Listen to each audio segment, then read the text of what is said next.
Mm, Raisin bran. Breakfast of champions who also like raisins. Huh. Um, I swear this stuff is so underrated.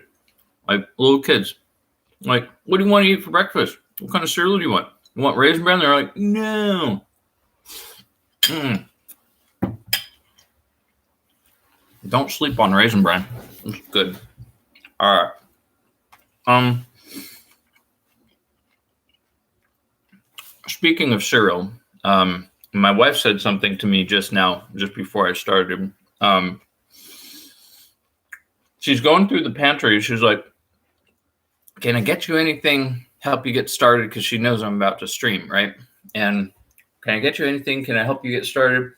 I'm like, oh yeah, I could really go for some cereal. So she opens up the pantry. She's digging through all the cupboards and stuff, and she's like, we have so many cereal, so many cereal. We have so much cereal. It's just overwhelming. And I thought that is I just thought it to myself. I didn't say it out loud until now. That is such a small thing to be overwhelmed by. And I mean, she was just kind of exaggerating, but it's true. We do have a lot of cereal in that cupboard, and we do need to eat some of it. But the simple fact that she said, we have so much cereal, and it's overwhelming. It really kind of stuck with me because I can remember, even not that long, like constantly, like on a like on a weekly basis, feeling overwhelmed by the smallest of things. Something not going right, having one too many meetings in a day, not feeling prepared for a particular day that I should have been prepared for. Chores piling up, even little things that really shouldn't take too much of my time and effort and attention can make me feel overwhelmed. And so I really, that really just kind of stuck with me. It was like, yeah, it's really easy to feel overwhelmed by even the littlest things. And usually it's not just one thing that makes us feel that feeling, that overwhelmed feeling. We've all felt it, too much stuff piling up. It's usually a number of little things, and maybe like one or two big things that all add together and create this sense of panic, of impending doom, of just emergency, urgency, whatever you want to call it. It typically kicked off by like there's usually the one big thing that's on your mind, and then all the little things just start to glom onto it, and just it weighs you down, and it makes you feel overwhelmed. I've certainly been there many times in my life, and I work with teenagers. I'm a high school teacher, and of course, I was a teenager at one point, many moons ago. So I kind of know what it's like. And back when I was in high school, I was going through a rough patch, and it sort of lasted through college and even to this day. But in high school, I went through a rough patch, and I don't really want to go into too much details over the internet, but I went through a dark period, and at one point I made an attempt on my life, and that was probably the low point. And it wasn't that I wanted really to stop being here, to put it lightly. I was just feeling a certain kind of way. I was feeling like I was in a dark place. I was feeling overwhelmed. I was highly emotional. There was a lot that was just eating away at me. And look, in hindsight, looking back at it, I was 16 or 17. I think it was 16 at the time, maybe 15. No, 16. Yeah, 16. I was 16 at the time, and looking back on that now, like the reasons for feeling the way I felt, to my 36-year-old self, gosh, that was 20 years ago. Oh, wow, that was 20 years ago. I just realized that, looking back on my 16-year-old self, those reasons were the dumbest reasons, right? But if you were to have told me, my 16-year-old self, hey, your reasons for feeling this way are just stupid. You're being stupid. Like, what kind of a reaction would that have gotten, right?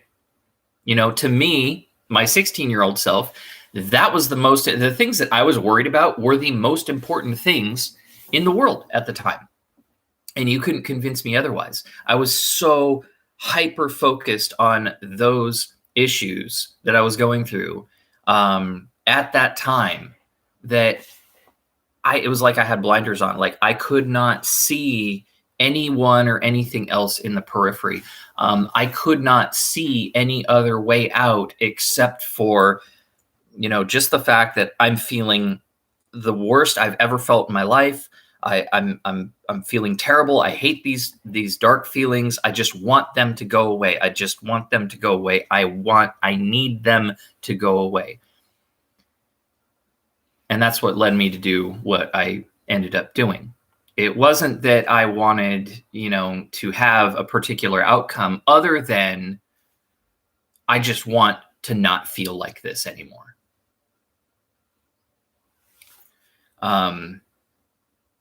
Unfortunately, a lot of people every year take that too far and don't come back from that edge. Fortunately, I was able to stop myself, to pull myself back and get the help that I needed, family and friends and all that. But a lot of people, go over that edge and don't come back. And it is very sad. It's very unfortunate, because the thing to remember, it's not a selfish act necessarily. It's not even a thinking sort of thing. It's not a logical sort of thing.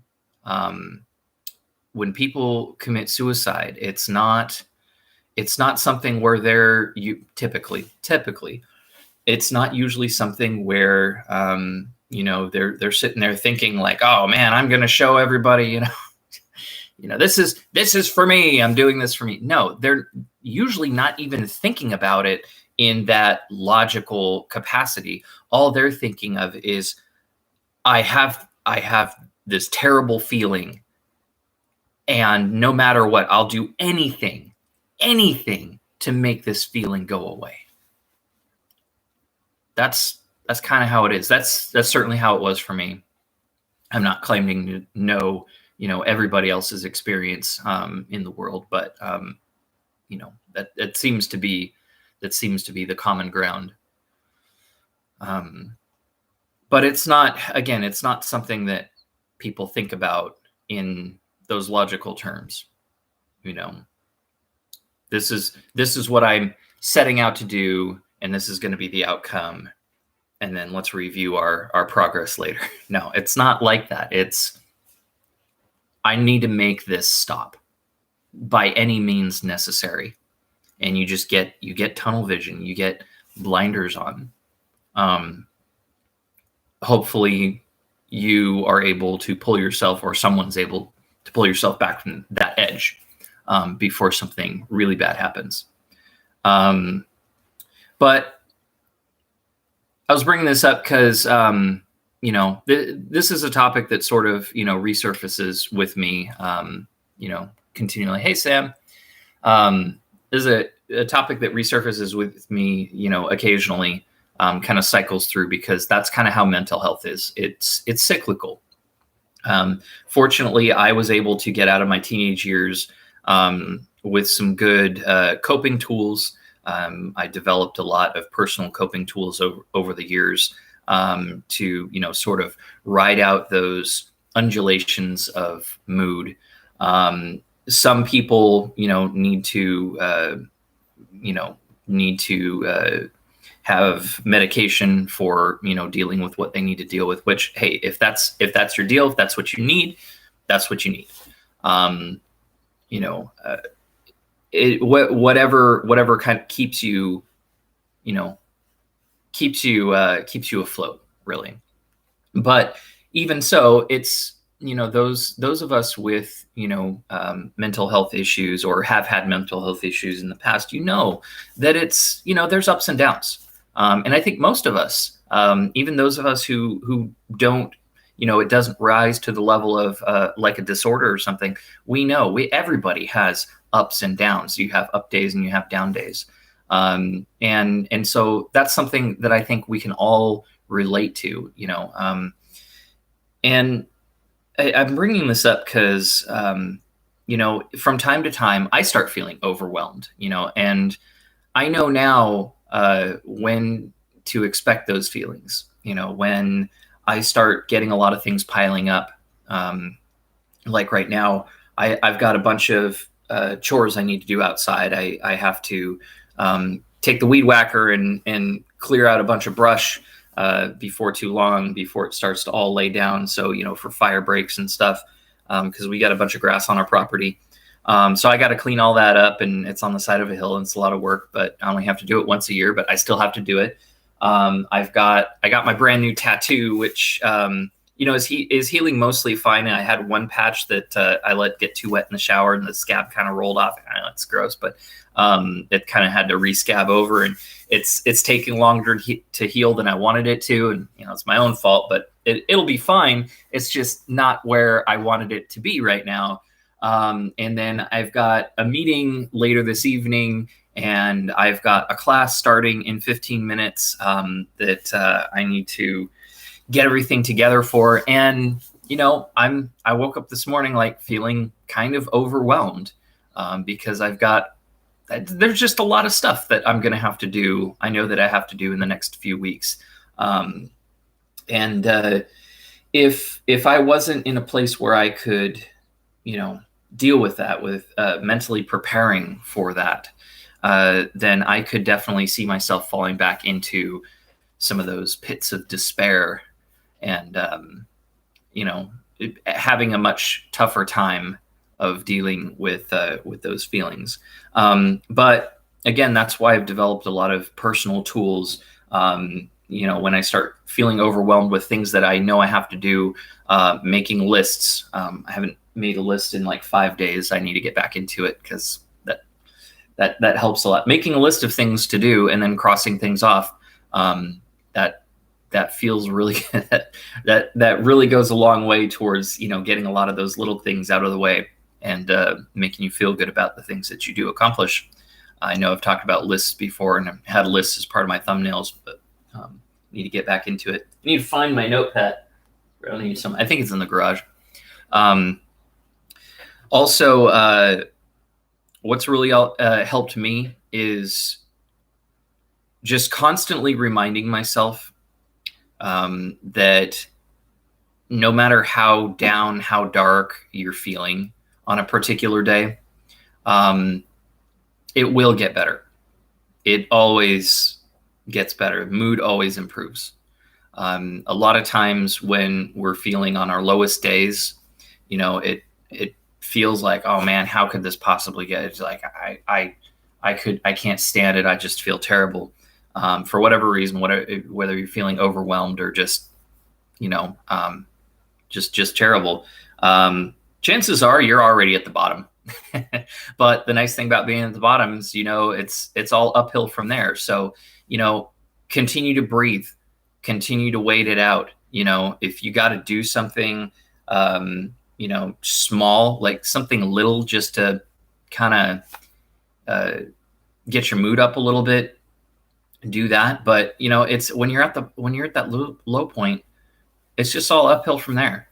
So continue to breathe, continue to exist, and chances are, get a good night's sleep, and chances are you'll be feeling a lot better the next day. It does get better. Just remember that. As bad as you're feeling, it does get better. Yeah. So Anyway, I didn't mean to bring anyone down, but it's something important to talk about. If you go through these things personally, let me know in the comments if what you do to cope with the ups and downs. If you don't go through this kind of stuff personally, you probably know people, friends or family who do, and it's important to be there for people, especially when they're feeling their roughest, and to understand that sometimes people get so hyper focused on their negative feelings, that they have a really tough time seeing or responding to other influences. But you got to get in there. You got to get in front of them and be like, "Hey, I'm here. I see you. You're here. Let's do this together." So anyway, we'll try and pick up the mood a little bit by tomorrow. But I wanted to talk about that today. Be there for your friends, be there for your family. We're here. We'll be okay. We just need to breathe. So, all right, guys, y'all have a good one. See you tomorrow.